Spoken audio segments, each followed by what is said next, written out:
Ja, die Omega-3-Fettsäuren, die wirken hier über verschiedene Wege.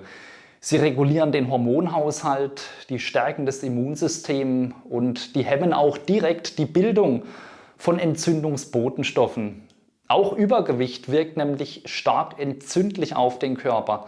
Ja, das liegt am Bauchfett, am Stammfett, das viszerale Fett, ja, das gefährliche Bauchfett, das sendet nämlich permanent Entzündungsstoffe aus. Ja, und diese antientzündliche Wirkung, die hilft vor allem auch bei den Symptomen des metabolischen Syndroms. Ja, das ist ein ganz wichtiges, ja, eine ganz wichtige Kombination von Symptomen. Also da haben wir nämlich im metabolischen Syndrom immer schlechte Zuckerwerte, schlechte Blutfettwerte, Bluthochdruck und dann eben auch Übergewicht. Ja, schauen wir auf die Blutfette. Die tolle Wirkung von Leinöl auf die Blutfette, die wurde schon in ganz vielen Studien gezeigt. Ja, dabei ist ganz wichtig zu unterscheiden, während das schlechte LDL-Cholesterin gesenkt wird, kann gleichzeitig das gute HDL-Cholesterin erhöht werden. Und ein höheres HDL ist besonders wichtig in Bezug auf unsere Gefäßgesundheit, weil es eben auch diese Ablagerungen in den Gefäßen verhindert, beziehungsweise es räumt wie so ein kleiner Staubsauger auch auf. Ne? Also das ist letzten Endes auch die Aufgabe von HDL. Während HDL dann letztlich auch zur Leber transportiert wird, also das HDL-Cholesterin.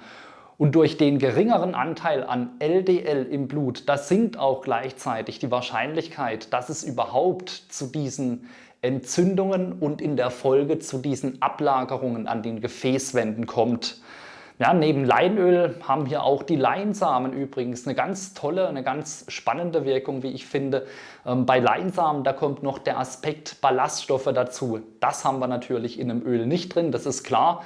Im Darm, da saugen sich diese Ballaststoffe nämlich voll mit Flüssigkeit und darunter oder dabei saugen sie sich auch voll mit Gallensäure. Und diese Gallensäure wiederum besteht zum Teil aus Cholesterin, also wirken Leinsamen im Prinzip ja, nochmal zusätzlich im Darm eben, was die Blutfette betrifft und ja, reguliert eben über den Darm dann in erster Linie, also die Leinsamen regulieren in erster Linie über den Darm den Cholesterinhaushalt. Ja, Thema Diabetes, also nach den Blutfetten, die wir uns jetzt mal angeschaut haben, kommen wir jetzt mal zu den Blutzuckerwerten. Ja, das ist ja auch elementar wichtig für die Gesundheit, aber auch für dein Körpergewicht. Wenn du sagst, ich möchte nämlich auch gerne abnehmen, ja, auch das Stichwort Diabetes Typ 2 oder beziehungsweise die Prävention hierbei ist eine ganz wichtige Funktion. Ja, denn auch hier unterstützen dich tatsächlich die Leinsamen oder eben auch das Leinöl. Das große Problem bei der Entstehung von Typ 2 Diabetes, das sind eben die starken Blutzuckerspitzen nach den Mahlzeiten und die erfordern nämlich immer wieder große Mengen an Insulin, was dann von der Bauchspeicheldrüse produziert wird. Ja, und so eine übermäßige Insulinproduktion und auch übermäßiger Insulinspiegel im Blut, das läuft langfristig immer in Richtung Insulinresistenz beziehungsweise im späteren Schritt dann Typ 2 Diabetes. Aber wie hilft jetzt hier das Leinöl genau? Ganz einfach, durch den Fettgehalt im Leinöl werden diese Blutzuckerspitzen nämlich stark abgeschwächt. Und ein Blutzuckeranstieg in einem moderaten Tempo, ja, das ist kein Problem, beziehungsweise das ist physiologisch, das ist ganz normal, das muss auch so sein. Ja, nur diese Spitzen, diese starken Blutzuckeranstiege, die müssen wir vermeiden. Der Hintergrund ist der Fett und ja, dazu gehört natürlich auch Leinöl.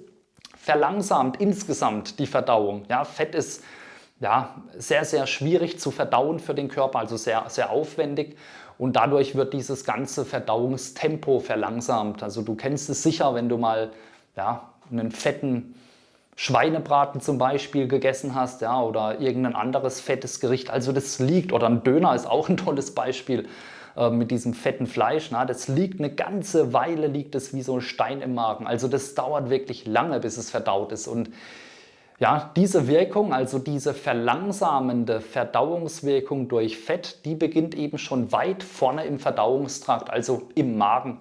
Ja, und hat dann eben später auch im Darm genauso immer noch diesen Effekt. Ne? Und im Darm ist ja ganz entscheidend, weil da wird ja dann letztlich ja, der Blutzucker also beziehungsweise die Glucose ans Blut übergeben. Und dort wird dann eben letztlich festgelegt, wie stark findet dieser Blutzuckeranstieg statt. Ja, und jetzt kommt noch mal ein ganz spannender Punkt. Das ist nämlich also dieses tolle Leinöl auch gleichzeitig ein natürlicher Blutdrucksenker. Es kommt jetzt wirklich, also ja, nicht unbedingt überraschend, dass die Leinsamen oder eben auch Leinöl sehr, sehr gut in der Lage sind, den Blutdruck zu senken. Blutdruck entsteht vor allem dann, wenn zu viel Blutvolumen in den Gefäßen unterwegs ist. Und auch, wenn die Gefäße steif werden.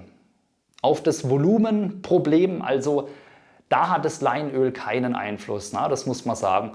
Aber was die Elastizität, die Beweglichkeit der Gefäße betrifft, da hat es eine ganz tolle Wirkung. Denn wie wir vorhin schon gesehen haben, schützt nämlich dieses Leinöl vor Entzündungen. Und exakt diese Entzündungen, ja, die sorgen nämlich dafür, dass es ja dann erstmal zu diesen Reparaturarbeiten an den Gefäßen kommt, an den Gefäßwänden. Und dadurch werden nämlich diese Gefäßwände letzten Endes steif. Na, die Gefäße, die verlieren ihre Elastizität dadurch. Das Herz muss stärker pumpen und dann entwickelt sich mit der Zeit natürlich so ein Bluthochdruck, ganz klar.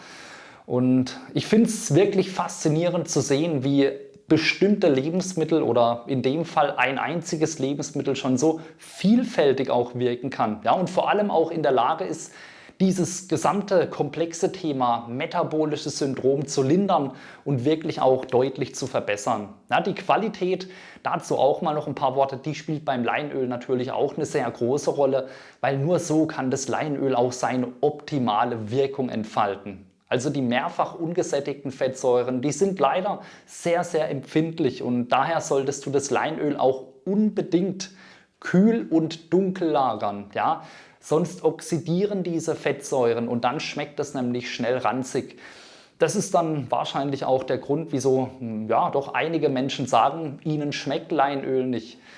Also mir schmeckt es wirklich wunderbar. Das ist ein toller, so ein leicht nussiger Geschmack und ich habe mein Leinöl immer im Kühlschrank. Und außerdem kannst du es auch super vielfältig verwenden. Also du kannst es in einen Salat geben, ins Müsli oder ja, einfach so einnehmen. Also ich nehme es immer mit Kurkuma-Pulver und etwas schwarzem Pfeffer ein. Nur bitte, bitte niemals zum Braten verwenden, weil dann ist das wirklich physiologisch tot, dieses Öl. Ja, wenn dir das Video gefallen hat, dann gib mir mal deinen Daumen nach oben und falls du es noch nicht getan hast, dann abonniere mal hier unten meinen Kanal und aktiviere auch die Glocke, damit du in Zukunft auch immer informiert bist.